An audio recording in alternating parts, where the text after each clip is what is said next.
Sebab kebaikan Tuhan tidak pernah berkesudahan dalam hidup kita. Yang percaya berikan tepuk tangan bagi Tuhan.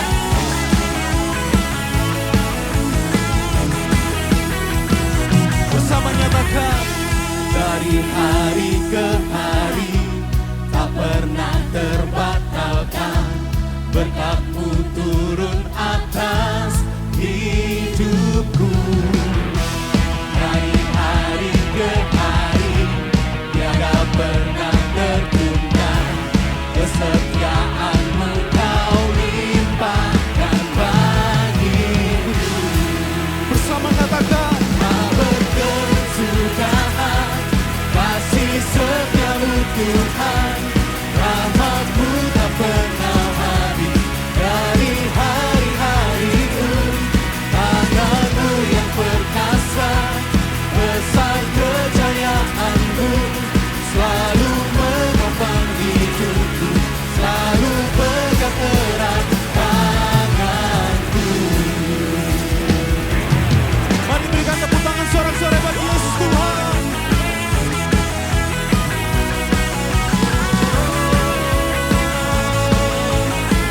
Bersama katakan, dari hari ke hari. Dari hari ke hari tak pernah terbatalkan, berkat-Mu turun atas hidupku. Dari hari ke hari tiada pernah tertunda, kesetiaan-Mu Kau limpahkan bagiku. Bersama katakan, tak berkesudahan kasih setia-Mu Tuhan, rahmat-Mu tak pernah habis dari hari-hariku.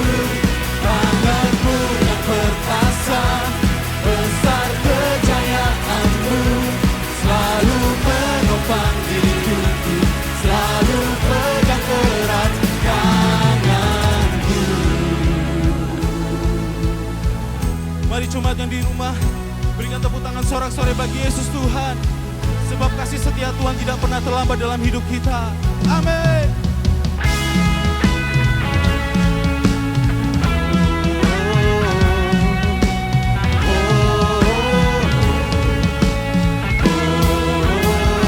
Bersama.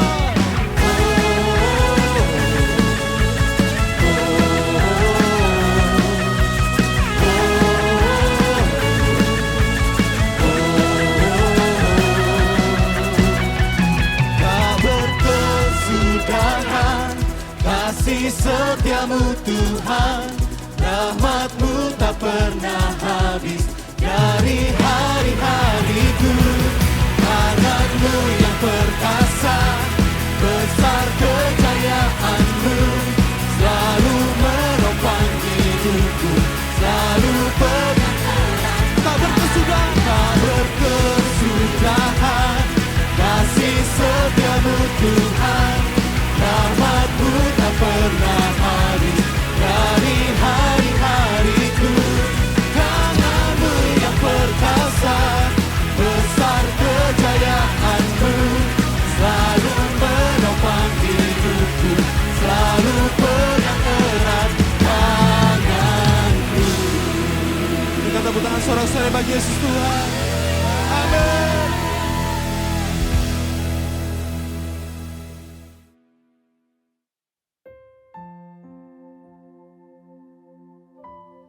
Sungguh Engkaulah tempat pengharapan kami Tuhan.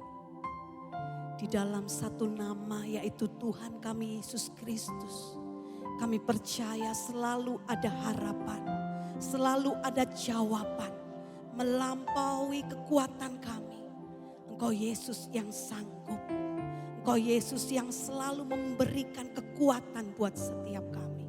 Dan iman kami tetap teguh di dalam Engkau. Terima kasih Tuhan Yesus. Harapanku dalam Yesus tak akan pernah sia-sia. Dan imanku tetap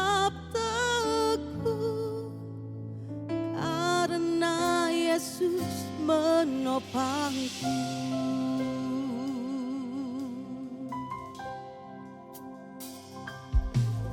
Ku percaya tiada yang mustahil bila ada Yesus. Ku percaya kasih-Mu yang sempurna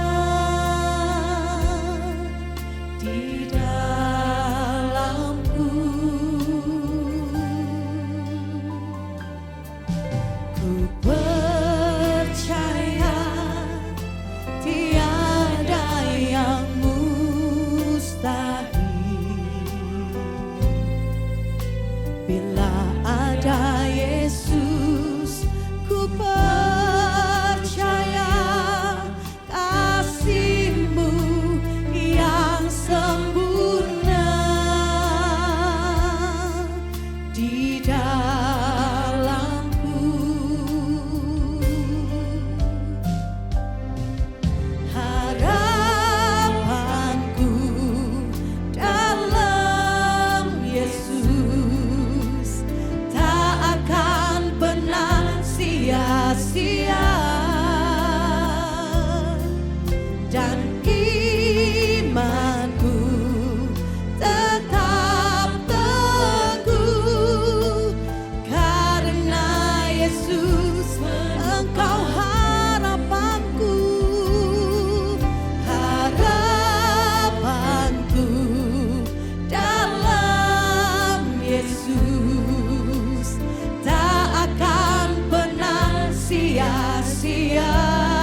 kawasannya untuk selama-lamanya.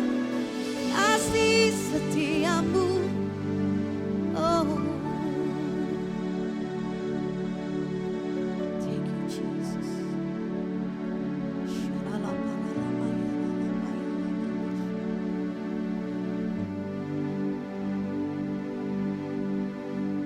God, you're so good.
Terima kasih Tuhan bahwasanya Engkau adalah Tuhan yang dahsyat di dalam kehidupan kami.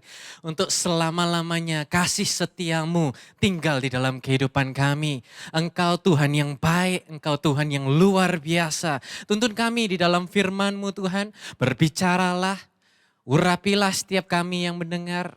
Kami percaya bahwa setiap firman mengubahkan, memberkati kehidupan kami.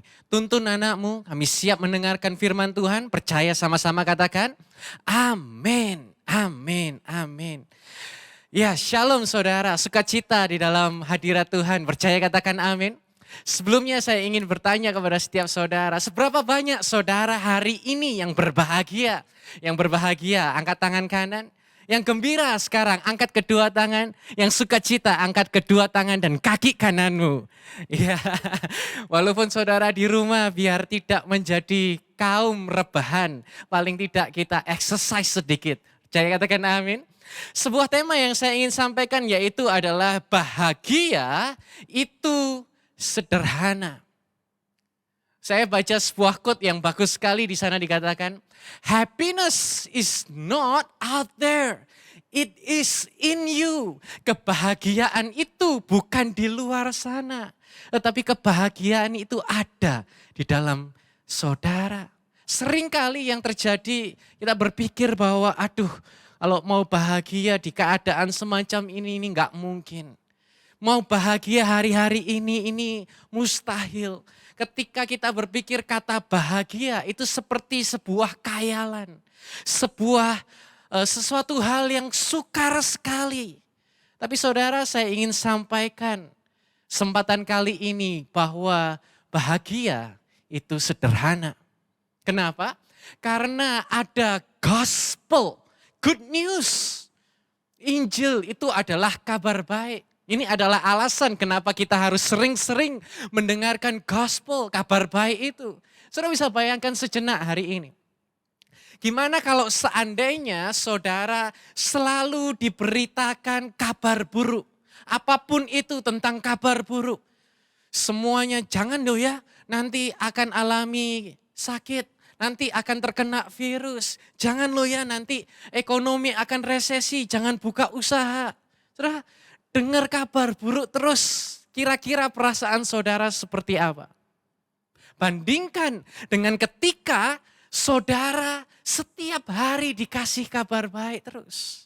Saya sungguh bersyukur dengan tayangan di YHS Media. Setiap hari ada Breakfast with Jesus, bahkan malam ada 7JT. Saudara bisa mendengarkan, ini adalah kabar baik. Sementara kita mendengar kabar baik yang terjadi, ada muncul pengharapan, ada muncul iman kita, ada muncul sebuah titik terang yang dimana kita bisa percaya ternyata Tuhan masih mampu lakukan mujizat yang luar biasa. Percaya katakan amin. Ibrani 12 ayat yang kedua di sana dikatakan, hendaklah pandangan kita tertuju kepada Yesus, pencipta iman dan penyempurna iman kita sampai akhir. Sana dikatakan dia telah mengabaikan kehinaan dan tekun memikul salib untuk menerima sukacita yang telah disediakan baginya. Dan dia sekarang duduk di sebelah kanan tahta Elohim. Bahagia itu ada ketika Yesus bersama dengan kita. Siapa saja orang-orang yang bahagia sih? Ketika saya pelajari di Bible, orang-orang Majus itu bersukacita ketika akan bertemu dengan Yesus. Matius berkata ketika melihat bintang itu mereka bersukacita dengan sukacita yang sangat besar. Bukan hanya saja orang Majus tetapi Elisabet. Ketika ketemu dengan bayi Yesus, di Lukas di sana dikatakan sebab sesungguhnya ketika suara salamu sampai ke telingaku, janin di dalam rahimku melonjak kegirangan. Ini janin di dalam rahim saja alami sukacita yang begitu luar biasa. Siapa lagi yang bersukacita ketika ketemu Yesus? Segala bangsa bersukacita. Lukas 2 ayat 10. Sana dikatakan, tetapi malaikat itu berkata kepada mereka, janganlah takut. Karena aku datang untuk memberitakan kabar baik kepadamu. Suatu sukacita besar bagi segala bangsa. Hari ini segala bangsa harusnya mendapatkan sukacita. Kenapa? Karena Jesus is the key to unlock the eternal joy. Yesus adalah kunci untuk membuka sukacita abadi. Yohanes 14 ayat 6 dikatakan, Yesus berkata kepadanya, "Akulah jalan, kebenaran, dan hidup. Tidak seorang pun datang kepada Bapa jika tidak melalui aku." Saya perhatikan, pada kesempatan kali ini saya ingin sampaikan 3 alasan kenapa Yesus adalah kunci kebahagiaan. Yang pertama yaitu karena Yesus adalah jalan. Hari-hari ini banyak sekali orang yang mencari jalan untuk bisa bahagia. Satu kali saya lihat tayangan video di mana seorang yang mengantri berjam-jam bahkan sampai buka tenda untuk nginap. Ngantri dapat sebuah handphone. Tetapi karena begitu semangat ketika diwawancarai, dia buka boxnya dengan luar biasa, akhirnya handphone tersebut jatuh dan rusak. Saudara bisa saksikan tayangan video ini. Let's actually open it.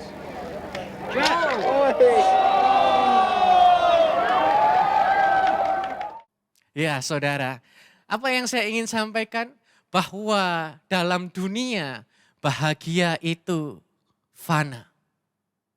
Perhatikan ketika kita mencari kebahagiaan kita sendiri, itu adalah perasaan sesaat. Itu adalah sesuatu hal yang fana. Bagaimana kita mencari kebahagiaan kita sendiri? Apa yang terjadi? Orang-orang pergi kepada sebuah hobi yang baru. Yang lagi trending sekarang bersepeda, yaitu go west gitu kan. Semua orang bersepeda. Dari yang betul-betul mau olahraga, sampai dari yang cuman mau ngobrol dan kelihatan keren saja. Apa yang terjadi ketika orang itu nggak bisa beli sepeda? Apakah dia kemudian menjadi tidak bahagia? Saya ada sebuah quote yang lucu ketika saya lihat di Instagram, di sana dikatakan, "Pingin beli sepeda, takut bulan depan musim kuda." Ya kan? Bulan ini semua orang bersepeda, bulan depan berubah semua, main kuda-kudaan.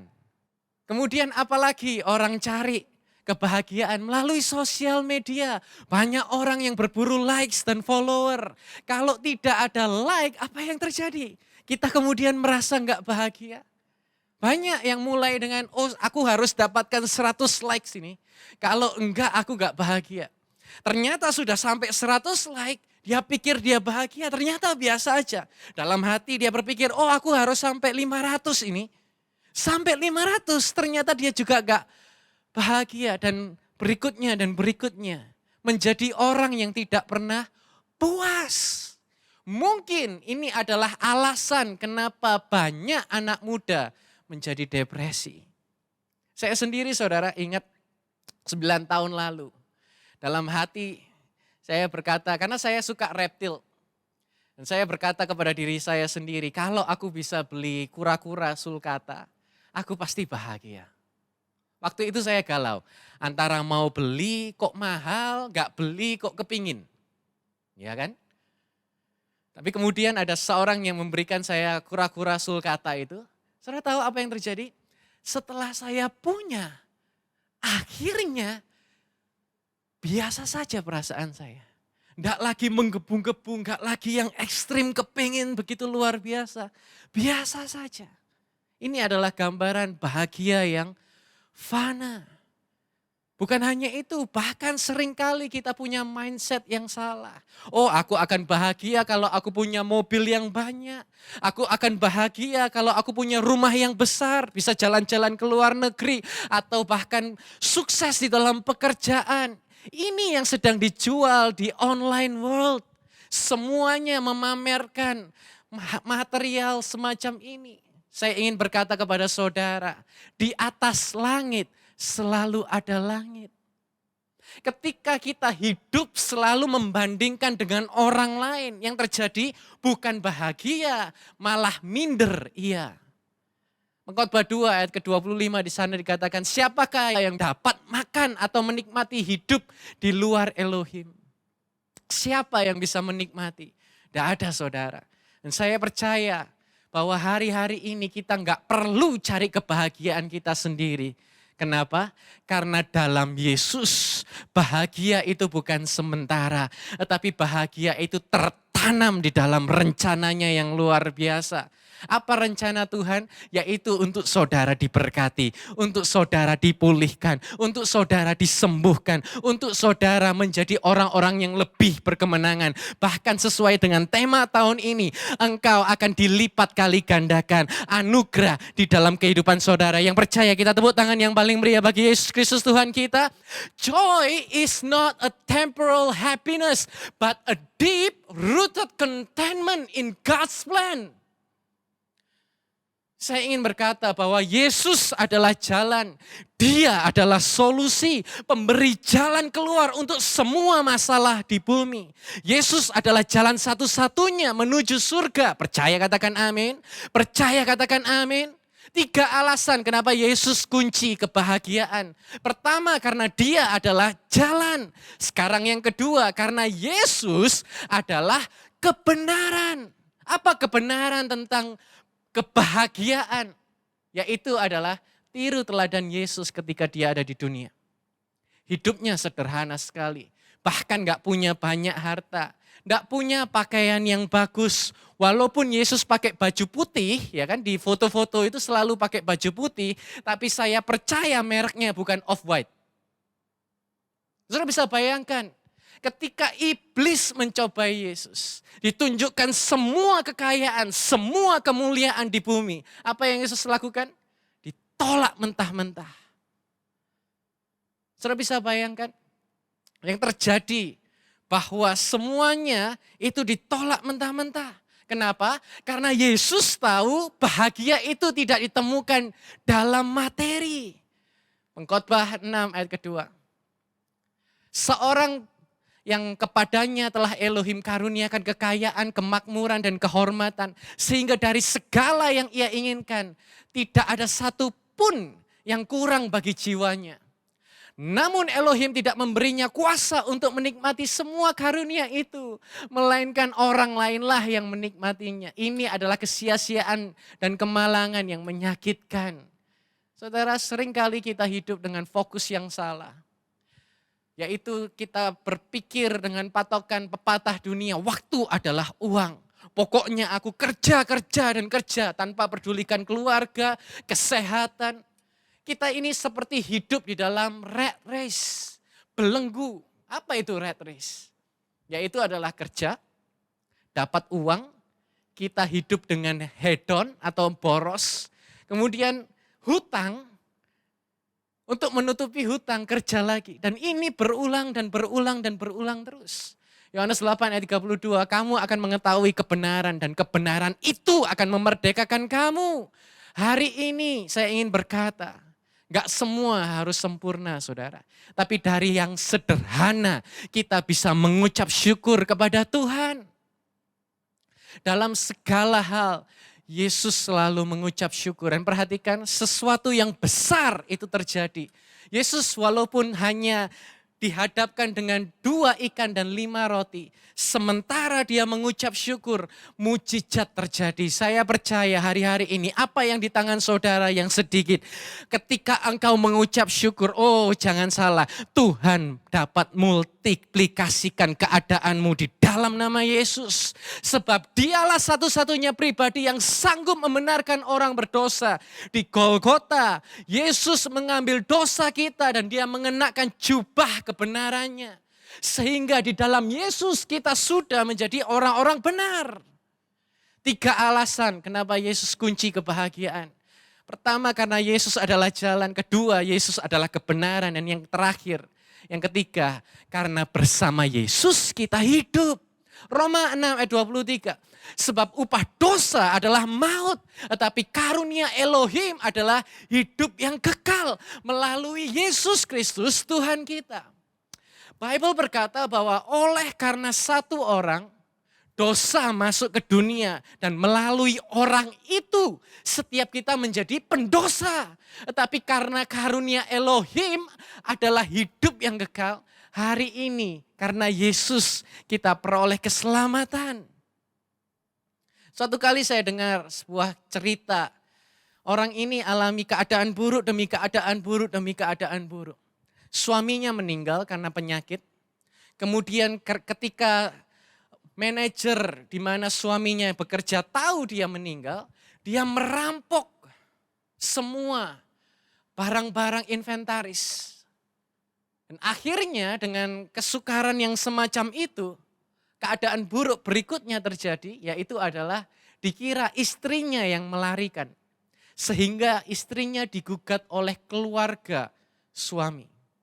Sampai akhirnya dia masuk penjara. Ini ibarat sudah kepleset, ketimpa tangga, ditimpuk durian, masih masuk selokan pula. Paling tidak, hari-hari ini ketika saudara alami keadaan sukar, saya ingin berkata, aku bisa berbahagia. Sebab kenapa? Aku tahu di akhir semuanya akan alami kehidupan yang kekal. Percaya, katakan amin. Kisah 4 ayat 12, keselamatan tidak ada di dalam siapapun selain di dalam Yesus. Karena di kolong langit ini tidak ada nama lain yang telah diberikan kepada manusia yang di dalamnya kita dapat diselamatkan.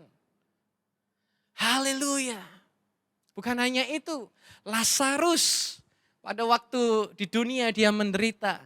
Tetapi ketika akhir hidupnya, orang kaya yang menghina-hina dia, akhirnya malah menderita. Apa yang saya ingin sampaikan? Tidak peduli seberapa bahagia saudara. Tetapi ketika pada akhirnya saudara masuk neraka, saya ingin berkata itu adalah nyesek saudara. Tapi tidak peduli seberapa menderita saudara. Dan akhirnya saudara alami kehidupan kekal, saya percaya itu adalah kebahagiaan yang luar biasa sekali. Firman Tuhan berkata, 1 Yohanes 5 ayat 12, barang siapa memiliki putra memiliki hidup. Yohanes 11, 25, Yesus sendiri berkata, akulah kebangkitan dan hidup. Percayalah kepadaku, sekalipun mati, engkau akan bangkit dan hidup kembali kekal selamanya. Dalam Yesus, semua saudara hidup karena Yesus satu-satunya yang mampu memberi jaminan hidup kekal. 3 alasan kenapa Yesus adalah kunci kebahagiaan. Yang pertama, bahagia karena Yesus adalah jalan. Ketika kita cari bahagia sendiri, itu adalah perasaan sesaat. Fana. Dan di atas langit itu selalu ada langit. Gak perlu cari kebahagiaan sendiri. Kenapa? Dalam Yesus bahagia itu bukan sementara. Tetapi tertanam dalam rencananya. Yesus adalah jalan satu-satunya menuju surga. Dan dalam Yesus kita sudah jadi orang benar. Kedua, bahagia karena Yesus adalah kebenaran. Tiru teladan Yesus. Tidak semua harus sempurna. Tetapi dari yang sederhana, saudara dan saya tetap bisa mengucap syukur. Dialah satu-satunya pribadi yang sanggup membenarkan orang berdosa. Dan yang ketiga, bahagia karena bersama Yesus kita hidup. Walaupun kita bahagia di bumi, oleh karena dosa, kita tidak hidup saudara. Bahagia sejati ketika saudara dan saya punya jaminan keselamatan kekal. Percaya, kita tepuk tangan yang paling meriah bagi Yesus Kristus Tuhan kita. Mengucap syukur Tuhan. Kami tahu bahwa bahagia itu tidak jauh. Tetapi bahagia itu ada bersama dengan kami. Karena Engkau di dalam kami. Engkau adalah jalan. Engkau adalah kebenaran. Dan Engkau Yesus adalah kehidupan. Apapun yang kami alami tidak lagi mati. Tapi bersama Yesus kami hidup dan mempunyainya di dalam kelimpahan. Semua yang terima kelimpahan Tuhan sama-sama percaya, katakan amin. Yeshua Masiah bless you. Mari sekali lagi yang bersuka cita, kita mau menyanyi bagi Tuhan. Dia yang selalu memberikan kekuatan bagi kita. Amin. Yang percaya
Saudara telah mengikuti ibadah online Gereja YHS.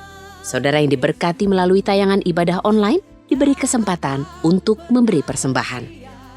Bagi jemaat yang rindu menabur untuk pekerjaan Tuhan di Gereja YHS, dapat memberikan persembahan dan persepuluhannya secara online melalui rekening BCA Sinode Gereja YHS 010 922 9000 010 922 9000 atas nama Gereja YHS.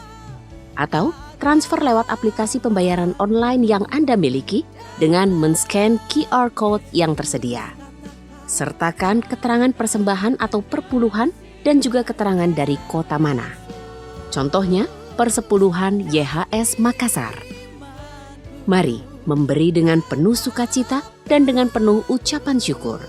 Yesua HaMasiah bless you.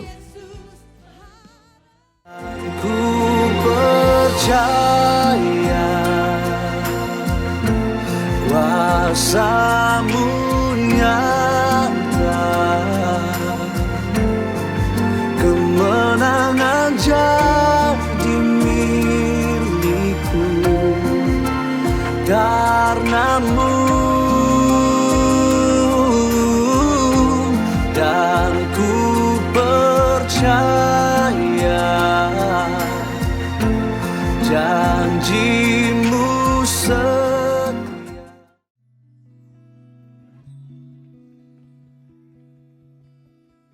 Shalom seluruh jemaat gereja YHS yang dikasihi Tuhan, apa kabar? Nah, pada hari ini kita kedatangan tamu spesial. Beliau adalah seorang artis, tapi tidak hanya terkenal, namun juga memberikan banyak sekali dampak positif bagi orang-orang di luar sana. Kira-kira siapa ya? She's one and only Melanie Ricardo. Hai Kak Melanie. Hai, saya Melanie Ricardo. Shalom untuk kita semuanya. Dan kali ini saya, puji Tuhan, diberikan kesempatan untuk bisa menjawab beberapa pertanyaan ya, dan mudah-mudahan pertanyaan-pertanyaan ini bisa saya jawab dan bisa ada hal baik ya, value baik yang bisa kalian juga nikmati, resapi, dan mudah-mudahan bisa menjadi rema pada saat kalian mungkin misalnya bump into challenge ya dalam hidup, karena hidup itu nggak akan selalu, you cannot expect life is always gonna be smooth. Sometimes life can be bumpy here and there. Dan mudah-mudahan obrolan kita kali ini bisa membantu kita untuk selalu bisa rooted, bisa selalu ingat akan kebenaran firman Tuhan. Okay, let's get started. Amen. Thank you so much Kak Melanie for being with us today. Nah, langsung kita start ke pertanyaan nomor 1 ya Kak. Kak Mel kan punya sarjana hukum cum laude nih. Nah Kak, kenapa sih nggak jadi pengacara atau jaksa aja? Kenapa milih menjadi entertainer? Ini jawaban sangat klise, karena orang Batak itu majority pasti itu mengejar awal-awal, zaman dulu ya, zaman aku ya, itu pasti pengen menjadi seorang sarjana hukum. So, just like my mom and my dad, my parents, they wanted me to become one of the, sarjana hukum, one of the lawyers, could be anything, pokoknya yang bergerak dalam dunia hukum Indonesia gitu. Jadi ya finally I decided untuk akhirnya join dengan Fakultas Hukum di Universitas Trisakti. Tapi kenapa tiba-tiba di tengah perjalanan kok mengambil pekerjaan yang tidak sesuai dengan background? Karena memang sebetulnya dari aku kecil, aku itu sudah I don't know, somehow I knew exactly at that time since I was kid ya, itu bahwa memang kayaknya it's like a dream that God already put in my heart, bahwa I want to be an entertainer. Aku tuh pengen menjadi penghibur. I don't know to be exact what that will be, tapi at that time I just felt that I want to be on TV. Dan pada saat aku kecil dulu, being on TV itu it's a lot harder than now gitu ya, tanpa berusaha mengecilkan keadaan sekarang. Tapi kalau dulu kan tidak ada sosial media, terus kalau masuk TV itu kita harus benar-benar casting, dan pokoknya it's I have to get through like long journey gitu, long process gitu, sampai akhirnya mungkin bisa being on TV, being popular, and so on and so on. Tapi dari aku kecil aku udah tahu banget bahwa aku pengen menjadi penghibur, aku memang tertarik dalam dunia entertainment. But yet for me there is no regret bahwa educational background, pendidikan itu it's very important, karena you can be famous, you can be popular, but again, walaupun pendidikan itu bukan segalanya, tapi kita bisa lihat bahwa seorang ini sebetulnya well educated atau tidak ya, from how the way he or she talks ya, from how the way the person membawa diri, dari apa yang keluar dari mulutnya, ide-idenya, sometimes bagaimana dia membawa diri dalam pergaulan, menurut aku itu nggak bisa terlepas dari background pendidikan ataupun sekolah yang mungkin sudah dilewati gitu. So yeah, basically ternyata Tuhan pengen aku menjadi seorang entertainer. And I'm glad, I'm super happy that God chose me become one of the entertainers in Indonesia, walaupun dengan backgroundnya adalah seorang sarjana hukum. Wow, what an amazing journey. Tapi emang bener sih, terkadang kita sudah merencanakan sesuatu, tapi apa yang terjadi malah tidak sesuai dengan rencana kita. Karena rencana kita bukan rencana Tuhan. Tapi puji Tuhan, Kak Mel menjadi seorang entertainer malah membuat namanya Tuhan Yesus lebih dipermuliakan di luar sana. So everything works well and everything is for God's glory. Amen. Nah, kita lanjut ke pertanyaan kedua ya Kak Mel. Nah, pertanyaan kedua nih, pada masa pandemi COVID-19 ini, pasti kan pekerjaan offline berkurang. Nah, apa ada campur tangan Tuhan nih yang paling dirasakan Kak Mel di masa-masa sulit seperti ini? Of course, masa pandemi ini adalah masa aku membuat hashtag kemarin itu adalah menolak menyerah pada keadaan. Masa pandemi ini masa dimana aku berkarya lebih lagi keluar, I was get out from my comfort zone, trying to get ideas, trying to get more sources, dengan udah pasti apapun yang aku kerjakan selalu berpegang pada prinsip firman Tuhan, bahwa kita tuh harus, mungkin kalau sekarang orang menyebutnya adalah menjadi tante online, menjadi kakak online, papa online, tapi justru kita harus menjadi garam online. YouTube aku buat Melanie Ricardo YouTube channel dengan segmen 1, 2, 3 jawab semuanya, itu isinya semua interview. Kalau ditanya apa sih what's your purpose dalam membuat YouTube, karena kemarin pada saat pandemi aku tuh bener-bener banyak bicara sama Tuhan dan bener-bener kerja lebih keras gitu sebagai seorang content creator. Walaupun kemarin pada saat pandemi PSBB kita nggak bisa keluar rumah, tapi everything I did it from home, like work from home, bikin lewat pakai Zoom dan segala macam. Nah, kalau ditanya what was my purpose, apa sih tujuan yang Tuhan taruh di hatiku pada saat pertama kali aku itu dipercaya Tuhan atau disuruh Tuhan untuk membuat YouTube. Tujuannya adalah evangelis. Tujuannya adalah menyebarkan kebaikan Tuhan. Gimana caranya? Melalui vlog yang aku upload, orang bisa semakin sayang sama Tuhan. Orang bisa semakin punya hubungan yang lebih taat sama Tuhan. Orang bisa semakin punya hubungan yang lebih dekat sama Tuhan. Aku rindu bahwa anak-anak muda ini, karena kalau udah tua ikut Tuhan, menurut aku tuh wajar banget. Ya, udah tua gitu, kapan lagi waktu untuk tobat. Tapi aku senang banget melihat anak-anak muda yang bangkit, on fire in God, dan di usia masih sangat produktif, masih sangat muda. Buat aku, kalau aku datang kepada orang langsung tiba-tiba spreading the word of God, orang kadang-kadang bilang so pendeta lo dan segala macam. Orang tuh biasanya langsung mengkunci dan menutup diri atau menjauh daripada aku. Nah, aku tahu talenta yang Tuhan kasih dalam hidupku itu adalah my sense of humor dan how the way I can interview people. Makanya aku nggak bikin konten prank, makanya aku nggak bikin konten misteri. No offense dengan orang yang membuat, ya tapi karena aku tahu panggilanku dalam Tuhan. Panggilanku itu adalah menginterview orang, membuat bagaimana melalui pengalaman hidup orang lain, membuat para penonton aku ini bisa lebih dekat dan bisa punya hubungan yang lebih intimate bersama dengan Tuhan. Mereka bisa belajar mengenai kebaikan Tuhan, the miracle in life, melalui pelajaran atau pengalaman hidup orang lain. Aku cuma rindu melalui vlog aku, orang bisa lebih dekat dan lebih sayang sama Tuhan. So kalau ditanya pandemi ini banyak gak pertolongan Tuhan? Yes, terutama soal ide. Karena pertolongan Tuhan itu aku percaya bukan hanya, berkat itu bukan hanya masalah uang, tapi juga berkat itu adalah sesimpel ide yang Tuhan taruh dalam otak kita, kemampuan kita untuk bisa mendeliver ide kita dengan baik dan orang lain bisa terhibur. I think that's one of God's help in my life. Hashtag menolak menyerah pada keadaan. Wih, keren banget. Aku juga suka banget tuh kata-kata garam online. Sungguh kreatif sih. Karena emang bener ya, berkatnya dari Tuhan itu nggak melulu soal uang, tapi juga Tuhan memberikan ide dan kreativitas sebagai berkat. Top. Nah, kita lanjut ke pertanyaan selanjutnya ya, Kak. Nah, kenapa nih Kak Mel punya suami bule? Apakah Kak Mel itu pernah minta dan berdoa sama Tuhan untuk dikasih bule sebagai seorang suami. Dan pastinya juga kan gak mudah untuk membangun rumah tangga dengan bule. Bagaimana sih bisa bertahan sampai sekarang? Dan peran Yesus dalam keluarga itu gimana, Kak? Peran Tuhan Yesus besar sekali, tapi kalau ditanya apa pengen dari dulu pengen menikah dengan bule, yes, saya memang pengen menikah dengan bule semenjak aku tuh berusia sekitar around 26 something gitu. Aku menikah di usia 29 tahun. Sebelumnya sih enggak nikah sama orang Indonesia. Kenapa pengen dengan bule? Karena of course the first one because I love him, and then the second one because I want to improve my English. Karena kenapa? Karena aku kadang-kadang ngelihat bahasa Inggris ini menjadi hal yang masih mahal gitu, terutama untuk generasi X seperti aku gitu. Mungkin kalau Gen Y and Gen Z sih udah ibaratnya receh lah, semua udah they all can speak English gitu. Tapi untuk generasi aku tuh banyak yang jago nge-MC, banyak yang jago host, tapi pada saat harus hosting in English, like fluent in English gitu, kadang-kadang ini menjadi tantangan gitu, tantangan tersendiri karena kita tidak terbiasa untuk berbicara dalam bahasa Inggris. Nah, aku berpikir sebanyak-banyaknya aku ngeles dan segala macam gitu, les bahasa Inggris ini, apalah segala macam. Tapi buat aku bahasa itu harus dilatih karena kalau nggak dia akan hilang.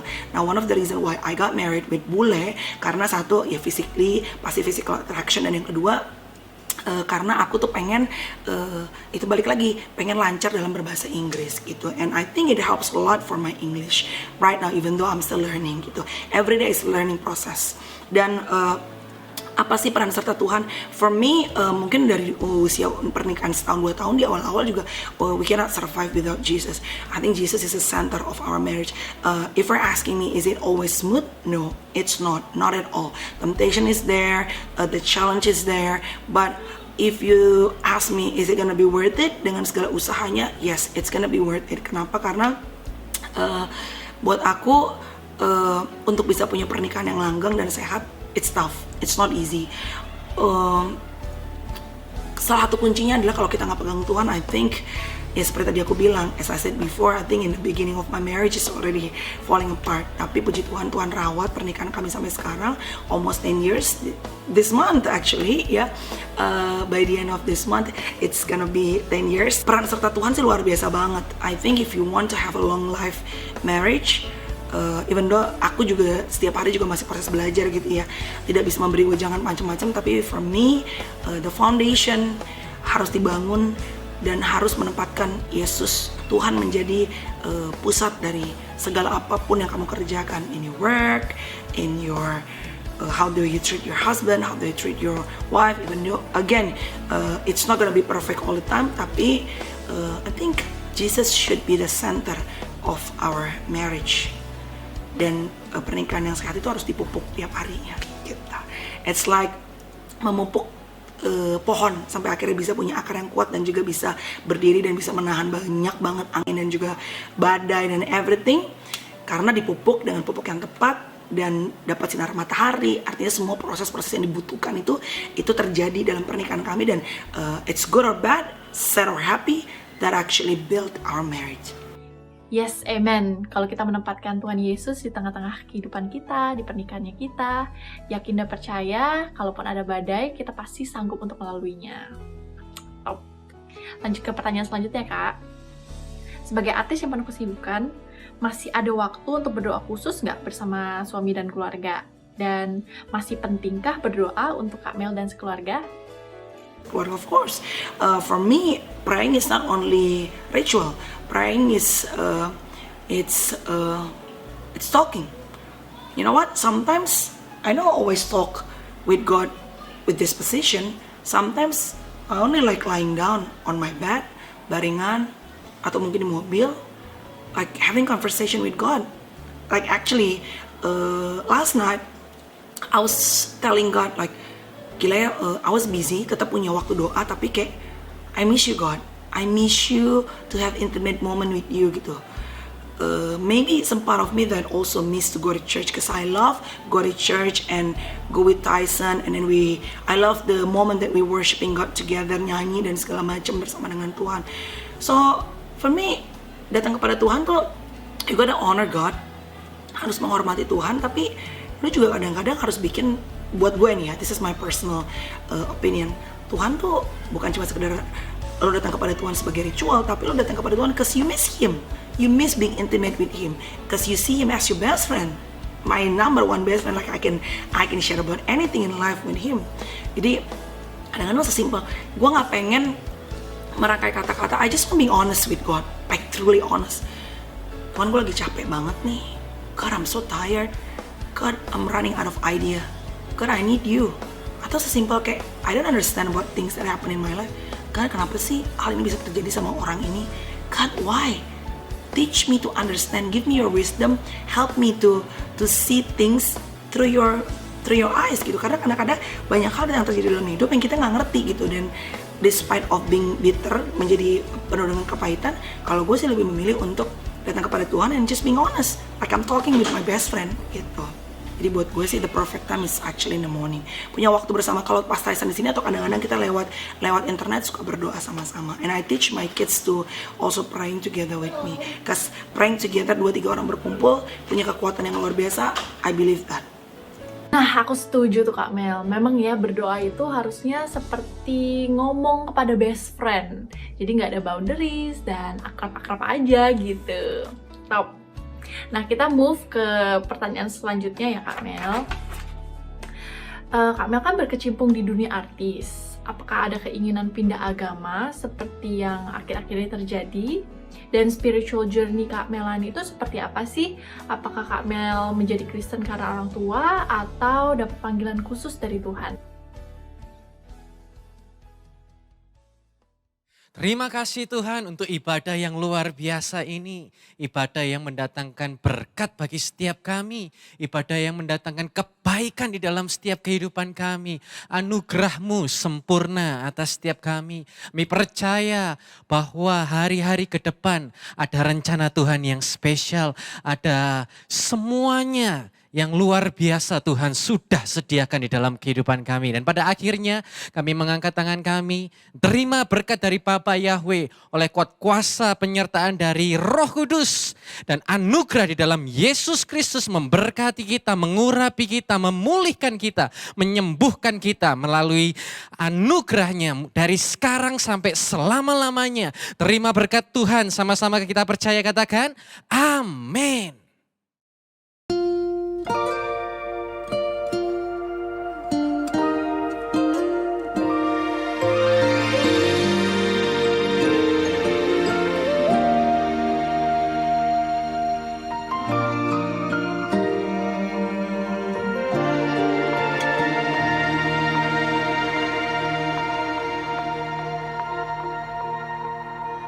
Kuasa firman-Mu pulihkan,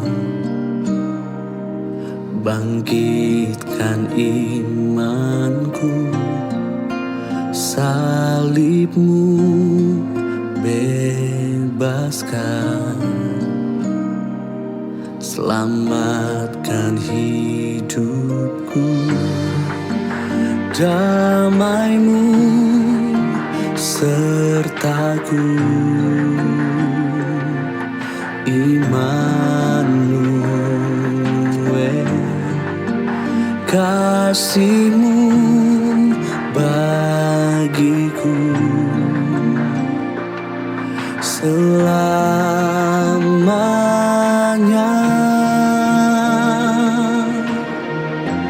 dan ku percaya kuasa-Mu nyata,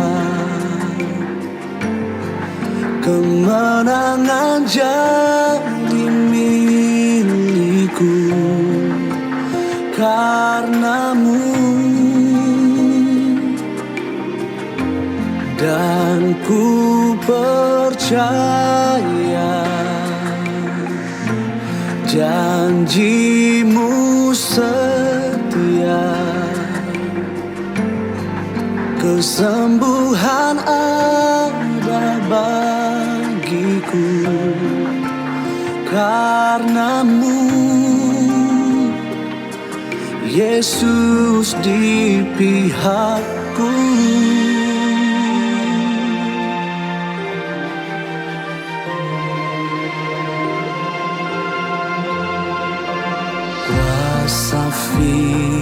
firman-Mu, pulihkan, bangkitkan imanku, salib-Mu bebaskan, selamatkan hidupku, damai-Mu sertaku, Immanuel, kasih-Mu bagiku, selamanya.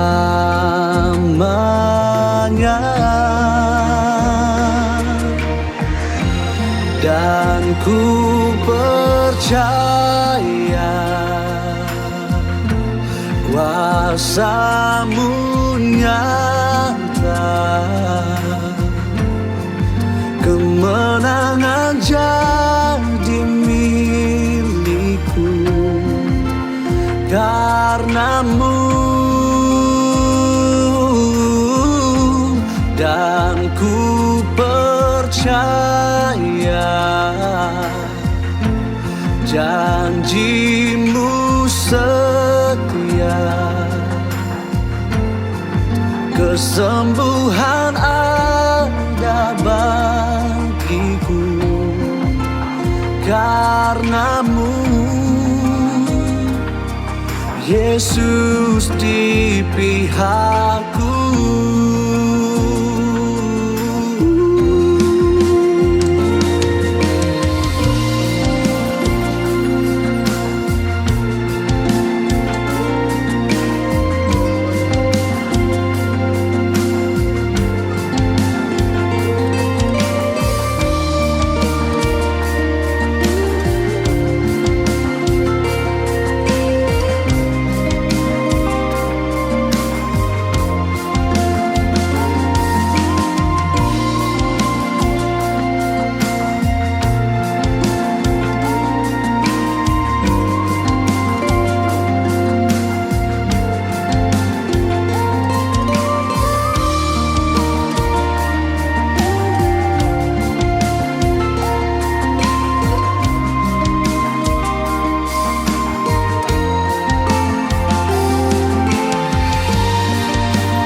Damai-Mu sertaku,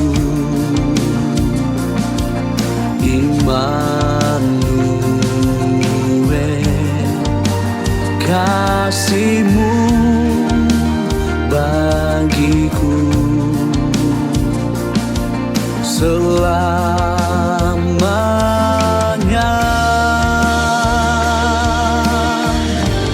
Dan ku percaya kuasa-Mu nyata,